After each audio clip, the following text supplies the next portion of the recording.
is the XR Motion Podcast with your hosts, Michael Steinberg and Andrew Hogue. All right, welcome to the XR Motion Podcast, where we go over everything AR, VR, 3D, 2D, metaverse, NFTs, if that's still a thing. You name it, we go over it. Today we have a very fun episode. I am so excited to bring on our guest. But before we do that, we have the world's greatest co-host, Andrew. Andrew, how's it going, man? I am good. I'm excited to talk with today's guest as well, especially because they were sharing the soccer pitch with me at Camp MoGraph in the fall. So, you know, it's nice to have my teammates back. It's nice to have an amazing artist with us today. So why don't you go ahead and introduce him? And that's right. And on my note, I know me and this man had too many laughs at camp. Ladies and gentlemen, Luiggi. How's it going, bud? Hey, guys. Thank you so much for having me here. Yeah. Crazy. We're excited to have you, man. Thank you. Yeah. What you said was true. Yeah, and coming all the way from Ecuador. Is that correct? Yes, correct. Wow. Correct. What time is it there currently? Right now it's like 7 p.m., around 7 p.m. Oh, Yeah. we're on the same exact time zone then. Really? Oh, Yeah, that's 7:12. Yeah, East amazing. Coast. Yeah, 7:12, yeah. Oh, okay. Great. So nothing exciting there. I mean, usually it's like a 2-3 hours difference, and it's kind of hard to schedule it. But I think the real question would be, what is the weather there? Because we're in New York right now. That's which is true. obviously like peak winter, but I would imagine weather's pretty nice in Ecuador right now. it's always really hot, at least Yeah, at the coast. Yes, a lot of humidity. Is it the word? Like it's like Yeah. very sweaty and all that stuff. But right now it's like raining a lot. So I don't know if you can hear it rain, but it's like really raining. raining, Wow. currently raining. Yeah, currently raining. crazy. Yeah. That's Yeah, but awesome. nice. Yeah, man, I'm so glad to have you on. Again, I just the amount of laughs we had, I think you had me crying and laughing the most at camp. I think this is going to be a good episode. Yeah. Well, so before we get going here, I'm just going to ask the starter question here. What is it that you would say you do? How can I like describe myself professionally? Kind of. Yeah, exactly. Oh man, I do a lot of stuff, but I think I could be like a 3D artist and like a compositor, maybe like a visual effects compositor. I think like those two are my like best descriptions. Yes. Mm. And how did you get into the field? Because your work is absolutely incredible for everybody listening. I'm sure you saw the intro. We do pre-recorded intros. This man's work is amazing. So yeah, how did you get started in the industry? Oof, man. I mean, the really beginning, I could say like it was like 15 years ago. Wow. I'm 30, almost 32. And I started when I was in college, doing some like stupid videos with my friends. And I kind of want to be like a director at first. And actually, Clinton Jones, all this corridor digital 3DW, like really Great guy. they inspire me, because when I was watching that quality in YouTube, I was like, what is this? Like, I have never seen anything like it. And immediately I started like doing videos the best I could. But within the time, I focused more into the visual effects instead of like the storytelling, because, you have to spend a lot of time doing the visual effects and all that. But I mean, I ended up liking it. So here in Ecuador, like you don't have that many like movie productions and all that stuff. It was kind of hard for me to get into that industry. So the closest one was like doing commercials. And I've been doing that for around maybe 8 years around. Yeah. Nice. Okay, so my next question would be, what softwares are you currently using, and what Okay. softwares were you using back in college when you were just making fun videos with your friends? Oh, wow. Okay. So I'm using right now Blender. That's like the one that I use. I really like it. Super fast, free. You get a lot of add-ons, and you can even like win money creating like add-ons. I think it's amazing. I started using Unreal Engine because I love how fast it is. Like I think like you can create a lot of stuff. And After Effects, I do for compositing. A lot of people do Nuke, for professional and all that stuff. But oh man, I don't know. I feel like you can do a lot of great stuff in After Effects too. Absolutely. DaVinci for color correction, sometimes editing as well, Premiere, and I think that will be it. Like that's my package. Wow. Well, yeah, Photoshop, of course, always. Like that's. So what was your transition? Oh, sorry. Wait, no. Yeah, and in the beginning, it was I started with 3D Max actually doing my first tutorials, and then I did Soft Image. I don't know if you heard of this. Soft Image. Soft Image. Yeah, that one. And Maya maybe, and After Effects. I think After Effects has always been there. Nice. Wait, is it really Soft Image? I don't know. I've heard the joke about it, and I'm not even sure who said that joke, and I just say it every single time now. I will exclusively be calling it Soft Image from now on. Sounds fancy. From now on, yeah. Yes. Yeah, so After Effects was the sole survivor of your starter programs. Yes, I would say so. For the I think that's true. I think that's true for a lot of people. Oh, 100%. It's still in my utility belt, yeah. I think like it's a love and hate combination. I don't know if this happens to you because like yes, I cannot believe they haven't done like a major change or update to their like interface. It's like I remember it's the same as like 15 years ago. Like only some colors and stuff. Like no, After Effects is a trigger point for me. Yeah, it's a hot topic always. But if you're coming from Blender too, where like Blender, I'm also a fellow Blender user. I've been using Blender for a very long time, and like I've always appreciated the like insane amount of customizability. Just in terms of like the user interface. Like let's say there's like a button you press all the time, and you want it to be like right there on the window next to you. Like it's not that difficult to do a quick little add-on that puts it there. I mean, it's like a very having open source, I love it. Huge fan. It's amazing. Yeah, it's amazing. Yeah. So I wanted to ask, how did you go from kind of this being a thing? So you went to college first for this?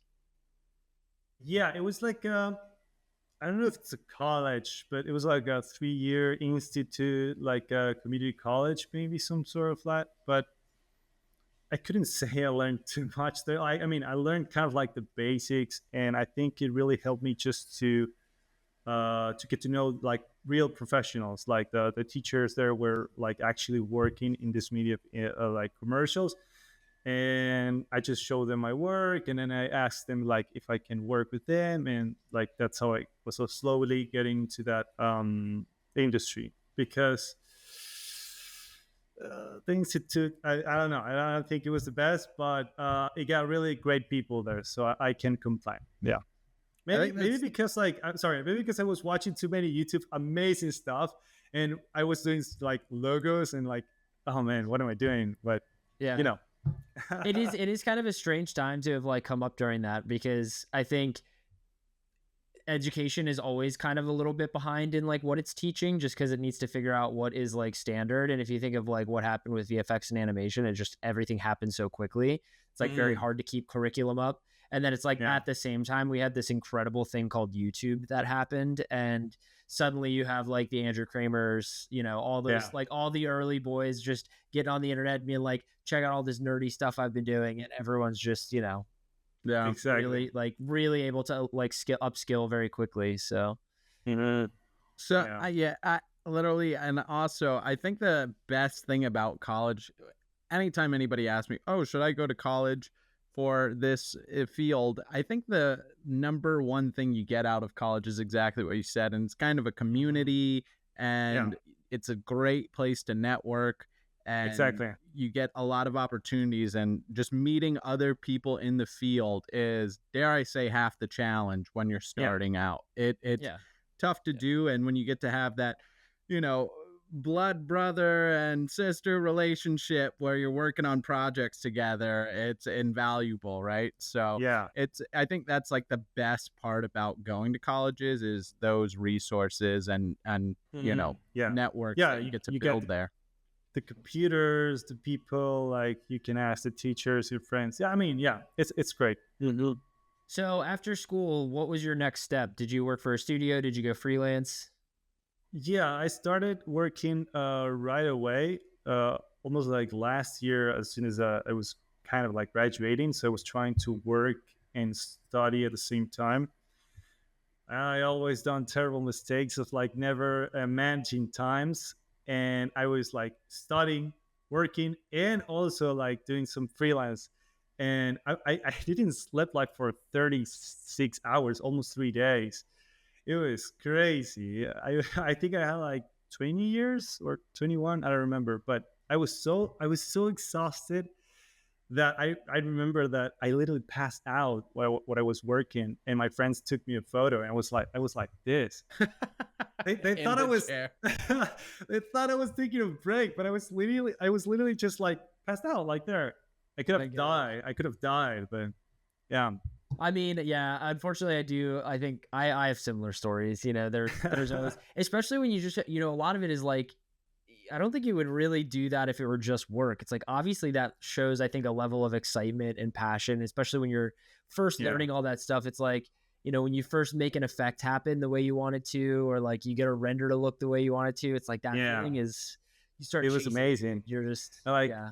you're young, like you feel like you can do it. Like, oh man, I'm not gonna sleep. I'm gonna listen to YouTube. I'm gonna do it, and Yeah. then you start feeling it. Yeah. Unfortunately, it all catches up with you. Yeah, it does. So what was it like entering into the work field were you full-time when you started working at studios? Yes, I was full time. It was like a very very small studio that was doing like very simple stuff like weddings and that kind of stuff. Sometimes they were doing like really really small commercials, but I think I did only one kind of huge commercial back then. But it was like in my second year working, almost at the end of it. But yeah, How many studios did you wind up working at? Because I know you said you worked for about 8 years in studios. What was your I- kind of progression like? Were you jumping from studio to studio, or were you at a single studio and it just grew? no, technically, I mean, as a full time job, I work in two studios. One was very small, and the other one was the one of the biggest one in the country. But I've always wanted to do my own thing. Like, I'm gonna quit this, yada yada. And I was young, dumb, like stupid, whatever. I didn't have any savings, so I quitted my first job. I felt like I could do my like own agency, but then I realized that it was really harder than I expected. I almost got a really good deal with a Ford, like the car brand. Yeah. Wow. Yeah, I did a like a amazing 360 camera tour video. They love it, but I was never really good. Well, at least then, do managing all the like money stuff, like following the clients. Like, hey, did you like? No, I just went there, made an amazing presentation. They love it, and then like nothing happened. I never called them. They never called me, and it was crazy. I thought like I was gonna make it, but after that I just did some small jobs. I think it was like a 2 years that I was like freelance there, Mm. and then I met like a lot of another studios that they were just hiring me as a freelance until I got the chance to work in this biggest one, and then I started working for like 5 years until I quit. Yeah. Wow. And Nice. so it's so interesting. I love to. So at that studio, what was it Mhm. like working there? Was it something? Was it a dream opportunity for you? Did you love it? Like what's kind of working at a studio in Ecuador like? The I really like it when I first started, because it was crazy. It was really different. Like the workload, like I said before, like I had to do one commercial per week, which was insane. Of course, like I have friends in my area that they were helping. Like we were all helping, and I wasn't any director. I was like a VFX assistant, basically. So I started like doing rotoscoping, cleanups, tracking, and all of that. And since I've always liked 3D, I basically, kind of did like everything I could. So I learned a lot. It was amazing because this one really got everything. It got the huge green screen studio where the clients were there. It was amazing. Like I can't complain. After a few years of not having a life because you have to work sometimes weekends, holidays, and all of that, I started like thinking like it's like I don't think I can keep up with this.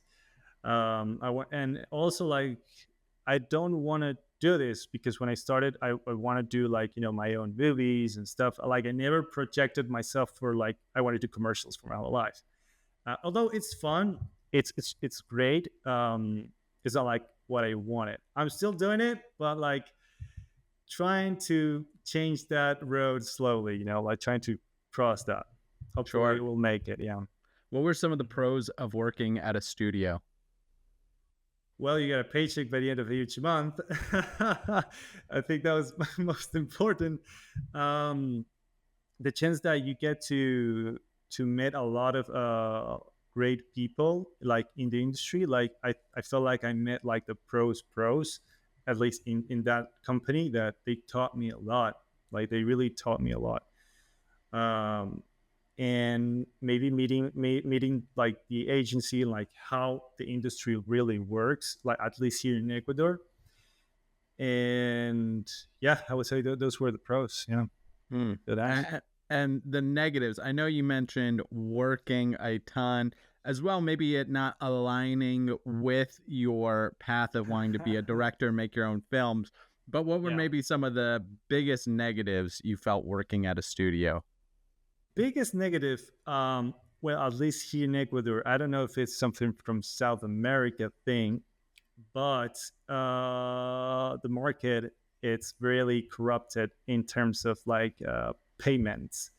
For example, there's a client, right? The client always try to hire like an agency. Basically, the agency do all the branding, yada yada, commercials and stuff, and then they hire the studios, right? So the studios basically go film, shoot, do the VFX and all that stuff. But some agencies, I cannot say names, they receive the money from the client, but they never pay the studios.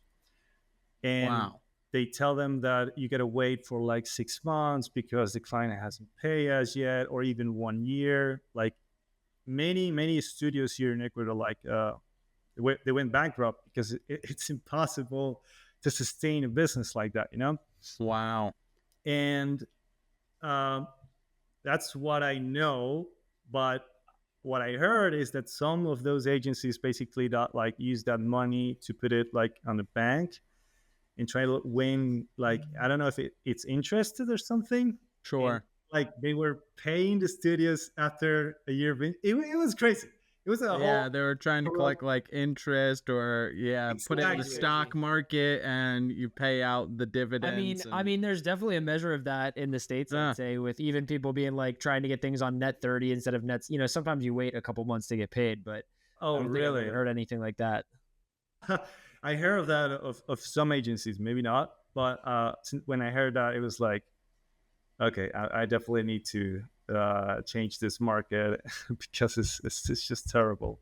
Yeah. So, I'm not sure. You haven't worked, or have you? I know you've had American clients, but have you worked in America, or have you been in Ecuador your whole life? I've been most of my life in Ecuador. I've been doing freelance internationally. I've done some jobs from some clients in the US and from some other parts of the world. But no, I've never been like in America working like, yeah. Now, I know you haven't worked here, but I'm sure you've heard enough stories, listened to enough podcasts of people talking about their experiences here. What would you say the key differences are working in America versus Ecuador when it comes to visual effects? Man, that's a tough question. Tough question. I mean, I would say that the difference or the key difference would be like the quality of life, maybe. For example, I feel like America is huge, like everything, like the roads, the cars, the buildings, the houses. And well, when I was there, the only one time that I went there, I felt a little bit more secure, like safety terms right now in Ecuador, or I would say almost South America isn't like the best or safest place to be. And yeah, I mean, even though if you are the best VFX artist here, you can get of course like a pretty amazing like place to be and all that stuff. But it's that feeling of like I don't feel like safe. I might get shot next day or something. Damn. Wow. And yeah, I really don't know. I don't think I have like a true friend that is working in the VFX industry in US. So I mean, I wish I can compare it, but unfortunately, I mean, I cannot give you my insight on that. No, fair enough. Fair enough. So I can only tell you about like the salary. That's still a very, I mean, yeah, that's a real response like that. That's not something I think a lot of people, especially at a time where everyone's kind of panicking about AI and like what's happening with, VFX studios and animation studios everywhere, downsizing and all that. People are already kind of nervous, I think, which is totally reasonable. But I think it is important to remember that, like, yeah, things could be worse. You could be living in a place that is, oh yeah, totally. Yeah, your concerns are not just like, annoying clients or like, when am I going to get my next gig? But it's like, literally, am I going to get shot? I mean, yeah, it's true. It's a sad true, and I would say that our countries that are worse than Ecuador at the moment. So it's like sometimes I'm like even thankful for that. Yeah. But what you said as well, like AI, I think it's another topic. It's right now a lot raising concerns. Yeah. Yeah, of course, Yeah. of course. We'll definitely get to that towards the end. That we always close on that. Yeah. But yeah, so it's interesting working in Ecuador with your clients, like South America. I'm guessing you have like maybe different types of clients. Are you doing like what percentage of clients like, or what percent of clients come from Ecuador that you work with? I would say right now it's like 40% clients from Ecuador and like 60% clients, from outside Ecuador. I still have some clients here that like friends of mine. Like I know there's a connection. I know they're not going to do that of like not paying 6 months a year. So yeah, I mean, I stopped doing that kind of work because it's just a waste of time. It's what it is. Yeah. And I guess we can kind of jump forward a little bit. So we're at the studio. Okay. So you're kind of going back to the studio. Well, before we'll have one last studio. What was, unless Andrew's got more studio questions, Yeah, you're good. what was the highlight of working at a studio? Was it fun project you worked on? Was it a work outing? What was like your best, most favorite memory of working at a studio? I mean, I would say the friends I did there. That's like the best memories I could get. It was amazing, sharing nights with them, telling jokes, trying not to get sleepy because it was too late working. I think those are the best memories I can get because projects. I mean, they were amazing, but at the end, I think like I felt more joy with friends I did there. They are still my friends. I think like we did some sort of family of all those hours. We were working. Yeah, friends. I would say that's my answer. That's amazing. I love that's that. the right answer. It turns out there's a right answer. That's it. Really? No, I'm kidding. Great. But yeah, I mean, it's very easy to forget, like, those kind of experiences, like when you're with a crew of people working towards a common creative goal. Everyone's a little sleep deprived. Everyone's like there's probably other stuff they want to be doing, but you kind of persevere. There's always some really cool bonds are forged that way, I would say. Yeah. I swear, I mean, maybe it's not true, but for me, trauma bonding is the best bonding. Oh man, I 100% agree on that. We are a trauma family there. Yeah, nothing brings people together except chaos, you know. Like... yeah, totally agree on that. So, you know, you're at the studio, you know, you've said some kind of the positives and negatives, and then you decided to take the leap of faith that many people think about and many people do not think about because it's so effing scary. Oh, fuck. Yeah.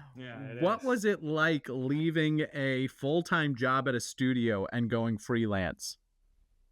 Okay, I think the good thing that I had in my advantage is that I already did that with my previous studios, that I quit it with nothing, like zero plans, like zero savings, like nothing.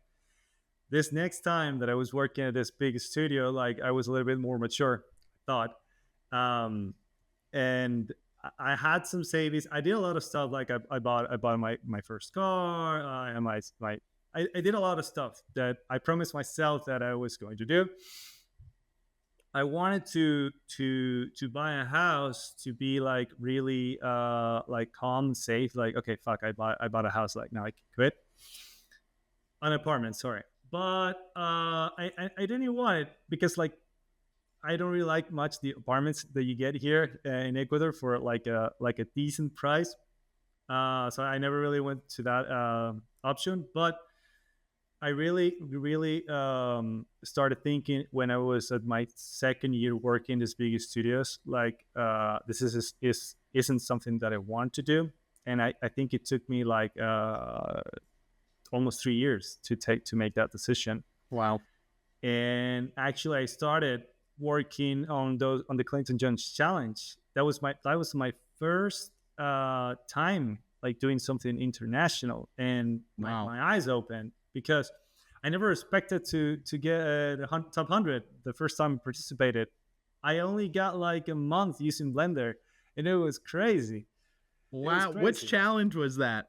It was the alternate realities challenge. The guy with the backpack. Like, yeah.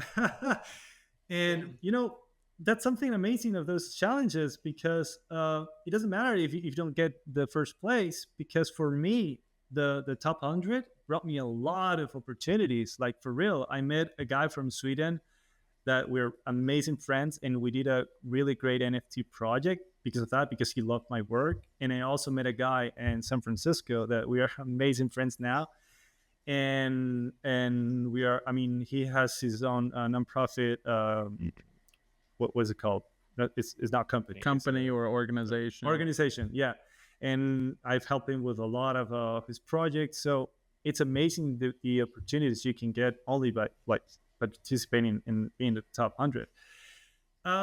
It was very scary. Yeah, I did have some savings. I did work in that 2-3 year lapse of like international stuff, you know, trying to get a name. So I was a little bit more confident of like doing it, you know, like I gotta do it. And I think my studio, my work pushed me, because of like bad things happened there, and they really didn't recognize like the quality of my work. So I've learned like one thing, you know, if I'm going to be in a company and the pay is not good, at least I need to learn a lot, you know, like, okay, you pay me, but it's not what I want, but at least I need to learn a lot. You know, there's got to be somebody that's teaching me a lot of stuff.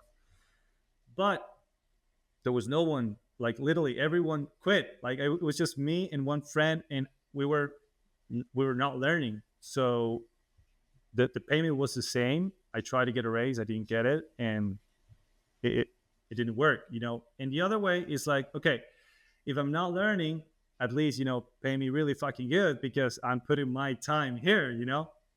So yeah, I just I learned that the wrong way, and it turns out, like, I think good experience for me, because if God hope no, I work in another studio like a full time, I will definitely, use this knowledge. Yeah, I would say that. That's awesome. Well, I feel like since we've touched on it, we kind of have to, it's the elephant in the room. So you've participated in the Pwnisher challenges. You've also had some incredible success. Could you just tell us a little bit about your experience with those challenges and kind of what the highlight of those challenges have been for you? Yes, yes, of course. I mean, I really love the community. I even told Clint about this when we met at Camograph. What he created was something amazing. I've seen that the Blender community is like really cool, awesome, like helpful. But the Discord, especially like from Clinton Jones, Pwnisher, it's so nice. Like I never like saw that before. Like you had a question, people there helped you. Like, oh, like I have an idea, and they like, oh, what about if you add this and that? Like, it was really, really, really great. I felt like for the first time in my life since I started like this path or career, I felt like I found, like the people, like my people or something, Yeah. So it was amazing. It was amazing, and seeing like what I like was great. It's like I love doing this, and that's another reason. Like I think I'm trying to participate right now because I just love it. Despite the prizes and all of that, I think it's amazing. I think it's great to be part of that. It's really, really good. Yeah. So, what was your reaction when you won the Pwnisher challenge? The first place. Oh man, I didn't think even for a second that I was gonna win. I was working. I think it was Saturday. I was working some projects, and I just wanted to get to the top 100 because I only got once to the top 100, but the next 3 videos I participated, I didn't get to the top 100. I just got to the final montage. And this time, like, I really want to get to the top 100. I really want to get to the top 100.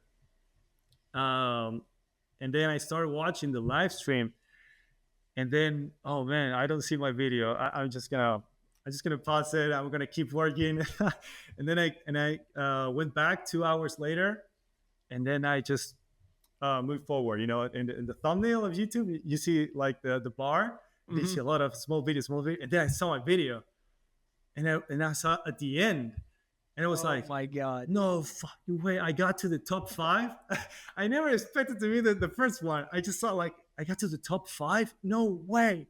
No fucking way! I started like telling my friends, "Oh, I got to the top 5. We get to the top 5."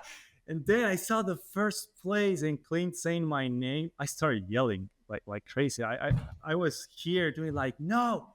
I should have recorded myself. Like I was. My neighbors were like, I don't know if they were concerned about it, but yeah, I lose it. Dude, that is awesome. I lost it. Yeah. I'm so happy you had that moment. That sounds so awesome. Like that's a life memory right there. Yeah. Like Clint saying the name, winning from Ecuador, like that. Oh no, man, that was some of the best days I'll never forget. Yeah. Funny enough, we were just talking to Clint, and we mentioned your name, and he goes, "Oh, tell him I still wear his poncho all the time." He was literally wearing the poncho. No way. Yeah. He had it on. Yeah. He didn't go and get it. It was like on him. It was literally right there. Yeah. Oh man. That was a nice story as well, because I Clint, for me, and Sam, Nico, and all those guys from Corridor, like I really admire them. Like they're part of the reasons that I am here. And like meeting Clint, I just couldn't go empty-handed. Like I gotta think of something that he may like or something. And here in Ecuador, you have like really beautiful stuff, And I just went looking for stuff like he may like. And then I come up with the Poncho's idea. US is like a cold place sometimes, and I felt like, okay, this got to be a great gift. Nailed it. Well, you nailed it. Yeah, it turns out he loves it. That's amazing. That's amazing. I think I wear a poncho there in the Camograph. I was wearing one last night. Yeah. So I also just wanted to ask, how do I get a poncho from Ecuador? Believe it or not, believe it or not, I started like a small shop, but I stopped it for for work. Yeah, I did it. You're selling ponchos? I'll be the customer that kicks it all off again. Just send me a link and I will happily purchase. It's really funny because I don't know if you remember Neil. I mean, last night we were like crazy, like drinking a lot, and he loved the poncho. He told me like, dude, like I need that poncho. You gotta send me one poncho. And I was like, okay, sure. I thought like maybe we're drunk and all that, but no, he texted me and he was amazing. He's an amazing guy. And yeah, I ended up sending him and I thought like, oh, that's me. Maybe I can create an Instagram page and all that. But I mean, I put it on pause.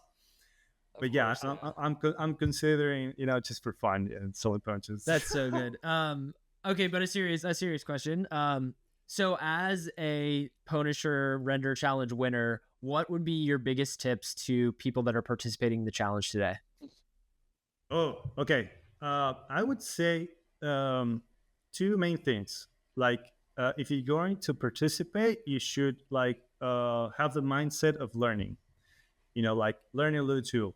That's what I try to do. Like every single challenge. The first one, for example, my biggest challenge was learning Blender and trying to do some stuff like the rigging part, the retargeting. Like I have no idea how to do that, and it was amazing because it really felt like a challenge. And the other ones, of course, like I learned about like the rigging, animation, a lot of stuff. But I'm always trying to push myself this month or the time that I have just to learn something new. And the other one would be to have fun. Like, don't stress about it. I feel like if you get frustrated, that's just not the way it is meant to be. Have fun, share it with your friends, family. Like, hey, I have this idea. Like, do you like it? Like, do you think it sucks? Or what can I add? What can I take off? That I would say that would be the mindset to participate in this challenge. Yeah, That's great. That's great. I still can't believe winning, man. That is so amazing. no, I mean either. I feel like I'm dreaming. I told Clayton like many times, like, man, I feel like I'm dreaming. Like, am I dreaming? Like, am I really here? I mean, no, but that's so awesome. It's like, these, and that's one of the reasons why his challenges have become so, Yeah. Such a pinnacle, I think, for a lot of people in this industry, is because, they're increasingly so, it feels like there's less opportunity going around in a lot of ways. And I think it's so incredible to, for Clint to have built this thing that actually can change the life of the people that, ultimately end up winning it. Yeah. Or kind of, there's so many talented people and so many talented artists these days. And, sometimes it's hard in the sea of the algorithm to get, one of the things I love about the challenges is then, like, for the next 6 months, my Instagram feed is going to be like lit, it's just like, I go and I follow the top 100 and it's like my inspiration board for the next year, Yeah. It's so cool that he's been able to make that space. And like, obviously you're a testament to having such an incredible experience from winning. Yeah. It's something like I told him, like, it's something really unique. Like I never seen anything like it. Bring a lot of artists, together for 1 month to battle, but in a fun way. Just full creativity, doing many worlds, dimensions, and having the time. Even though, like, for example, if I have an hour tonight, like maybe I can do something like that. But yeah, it's nice. It's amazing. Yeah. It's amazing. Yeah. So Mikey, I just want to check in real quick on pacing here. I think maybe we push towards some of the more future stuff. Yeah, no, 100%, 100%. VR and AR. What is your thoughts on it, and where do you see it going in the next couple of years? Okay. Do you mean virtual reality and augmented reality? Yeah. Okay. I had a kind of like it's a sour experience last year with augmented reality. And I learned that if I don't know something, I definitely just should not get into that, because I had a friend of mine that has a company in US. He's a great friend of mine, and he has like a solar company. He puts solar panels and other stuff, and they wanted to do like a augmented reality presentation, which was a cool idea and all of that. but I had no idea how to do that. Like no idea. I just know how to do the 3D animations and all of that stuff. And I ended up hiring a company here in Ecuador that did know how to do that, but I ended up like not winning like $0 because that company got most of the budget. Terrible for me. But I think that AR, I think it's great. Like if you have a really good idea that can transform into cells, like I think it can have a lot of market, and sometimes we think as a 3D artist that like only visuals, like videos or YouTube or commercials or movies is the only place, but there's actually a lot of like areas that you can like work as a 3D artist. The virtual reality, I'm not so familiar with, but I think that could be mostly like maybe for video games or like maybe trying to like real estate, probably. I don't know, like show maybe that could be related to augmented reality. But I wish I can tell you more of that. I'm kind of No, no. in the No, you're good. I actually was even thinking about how today and this past week about how I feel augmented reality and like even mixed reality and VR could, if it really does develop in the next 5 years, and it is something as simple as just wearing glasses. Right now they've developed text, which is insane, with just regular glasses. And once they get into video, I feel like what might happen is that video formats are going to go back into 16 by 9 versus 9 by 16. And I was just thinking, like, if in 10 years everyone starts using AR and the preferred format goes back to 16 by 9, like, we're going to have a digital error that's going to be known as like the vertical media error, where like phones are kind of gone, and like it's going to feel so dated to see like, I for one video. welcome. I am more than happy to get rid of 9 by 16. I think it is a garbage format to design for. It's a garbage format to animate for. It is truly brutal, especially when it's like 9 by 16 plus like the TikTok safety overlays, so like you're taking into account like all the emojis, all the feed, the profile banner, and so like you end up with like a 300 by 300 like and then a producer comes to you and they're like, we want to put 7 paragraphs of text in there, how do we make it look good? It's like, I hate that when you have to like especially convert like commercial with text, like you said, into that format. Oh my god. It's brutal. Worst. It's worst. It's like it's super hard to guess, what's going to happen, because I feel like in the past, in this month, like every week or every 3 days, there's a new technology coming, like, it's crazy. It's really crazy. Like, I wish I know, but there are many possibilities, like you guys are saying. Well, and that kind of tees up nicely the sort of the next question, the biggest elephant in the room, as always, which is of artificial intelligence, right? And I think it's interesting, Clint. Mikey and I were kind of commenting on, like, even on the last render challenge, we noticed that in the rules, I think it might be the first time that it actually specifically kind of outlines, you can't use generative AI, for your submissions. So, anyways, all that aside, curious what that means for you as an artist. How do you interface with artificial intelligence, if at all, and how do you think it's going to change the industry? I've been thinking that for a long time, and I think I just realized that I don't know if we hate the fact of the tool itself. I think that we might be hating the fact that it's taking our jobs or the possibility to work, with what we love, doing our passion. Because in the end of the day, like if you are a true artist, like you can go and just paint any day. Like I feel inspired, you go outside, paint, or you can go into computer and do everything manual. Like hell, like you can do all the Clinton Jones all by yourself, like creating every single asset, like no downloading anything, and you can do it. But at the end of the day, it's just time. We don't live to work; we work to live. I learned that in the previous studio, because when I was working so much time, I ended up kind of like hating what I was doing. And that's one of the reasons as well that I thought like, okay, this is definitely not what I want, because I love what I do. And I think that AI, it's at the end of the day just another tool. It's a scary, of course, because it might not take 5 people to do the same job, maybe just 1 or 2.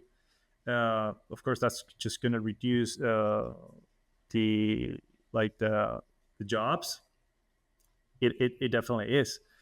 I don't hate it, but like I said, like if I want to do like 100% art myself, I will just do it. Like for example, right now, Mid Journey, it's amazing to like you can create whatever, but there's still painters.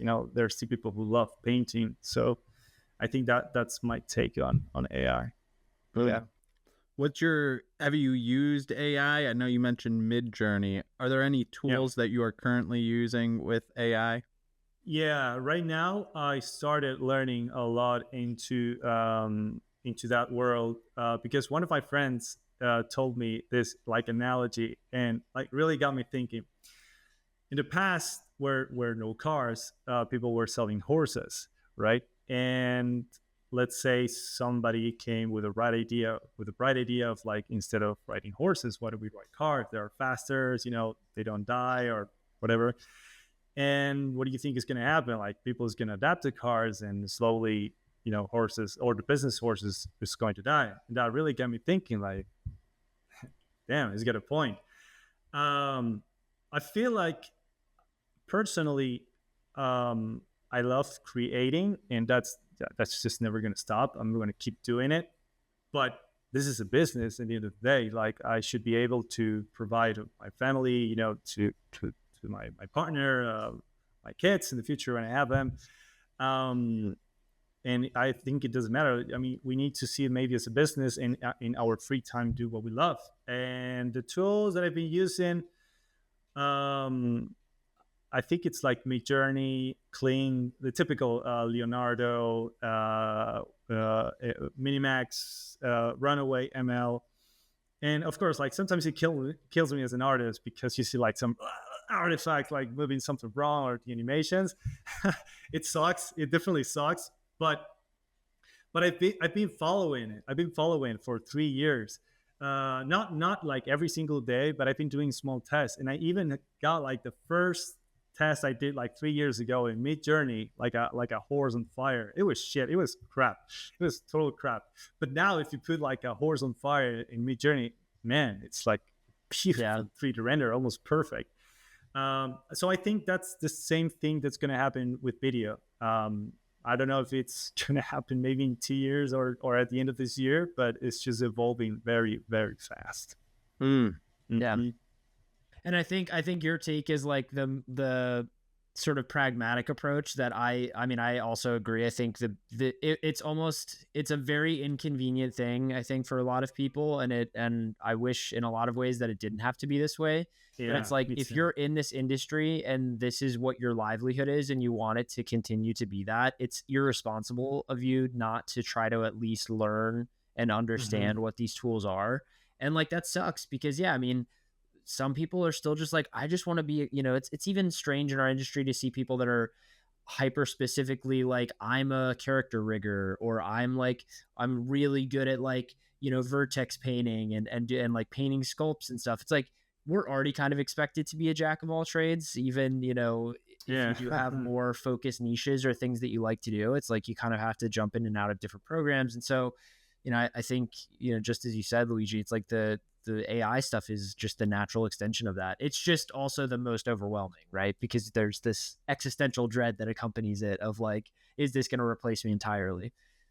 Yeah. And also like it's way faster than everything like we've seen before because, we've all, I don't know, but I think we've been from slow process of transition, especially from, I think the analog to digital. It took some time, but man, like 2 years for transitioning, like the typical thing we've used to do to just one click in the computer. Right. That's really scary. That's really, really scary. Yeah. Yeah, I think the best part, thankfully, is still that how much it costs to render out these animations. I think still, like, the better they get, it's going to probably cost more as they, want to do higher. the other really good take that I keep seeing is, so have you guys seen the AI video game generator? That's like I think it might be from like a Google Labs project that keeps getting sort of pushed around a little bit. And so I think there was recently like an update to it. So essentially it's, in theory, it's generative AI but for video games. So like as you're playing a game, again, this stuff is like technically way beyond me. So I would encourage you to, like, we'll put it in the show notes or something. There's like a GitHub, you can read about this study and what they're doing with it. But someone posted it and, commented, and they're like, okay, so like, what is the end game for something like that?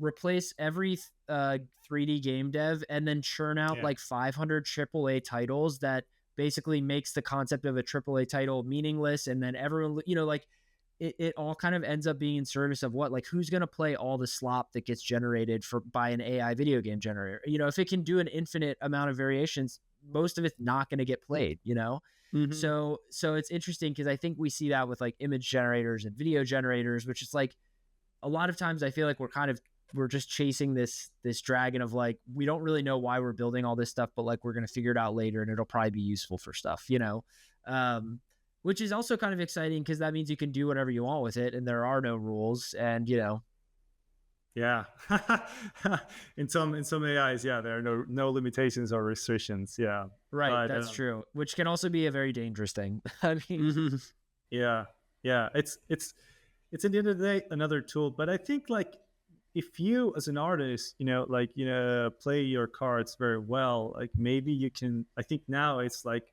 probably the last year that all of us have a chance to do that quick transition and try to update as much as we can, maybe how we can update our workflow, because it's just going to change like everything how we do things.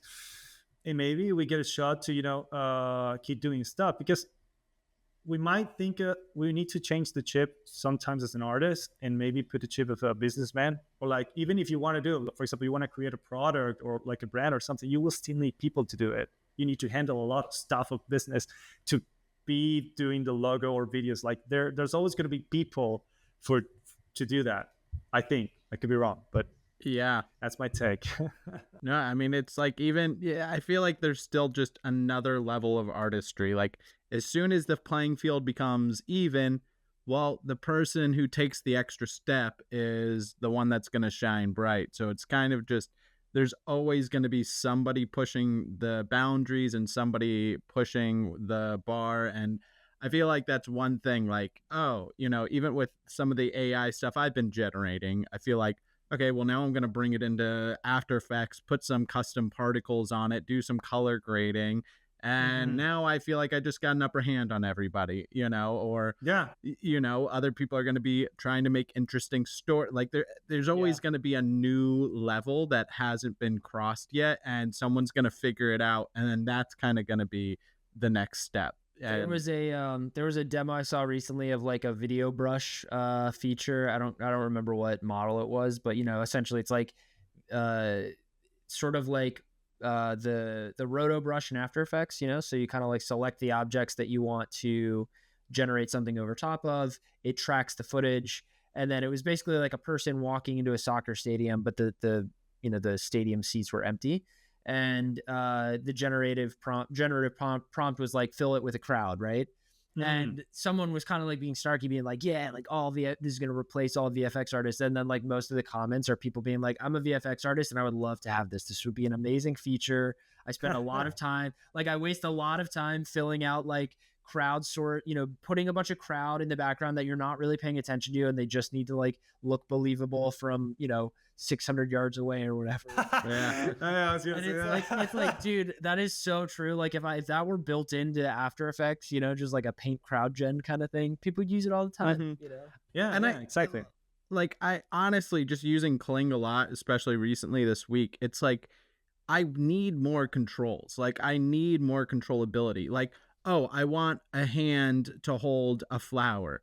It might do it in a certain way, but it's like, okay, now make it kind of like lightly, not grabbing it. And it just can't do it like the way I want it to. And now it's like, I just retried it 10 times. Great. Now I just spent $6 worth of renders Oh my for God, something I yeah. don't want. Like, and it's so frustrating. And it's like, okay, now if I could somehow get more control, like a 3D hand, now it's kind of like we're going back into Blender with like adding in more of these controls. But I feel like the best art will still be controlled by somebody. The tools will get easier to use, but I think the best work will still have that human touch and element and creativeness, at least for a while. I just, as of right now, the control is just as good for video as it is in Midjourney. It's like it makes something cool, but it's not what I wanted. I think that for now, the place we are, it's just useful for making faceless YouTube channels and cats and dogs, like doing some stories or like whatever. Oh my God, I feel like because I had access to Midjourney, I feel like pretty early on, just because someone got me the invite or whatever. I remember it was like, yeah, right. Like it used to be like, getting invited to be on Facebook. Got access. You got like 5 invite codes, I think. Yeah. The Dolly was like the big one. Yeah. People coming out of the woodwork. People I haven't talked to in years. All of a sudden they're like, "Hey man, heard you had 5 referrals for Midjourney.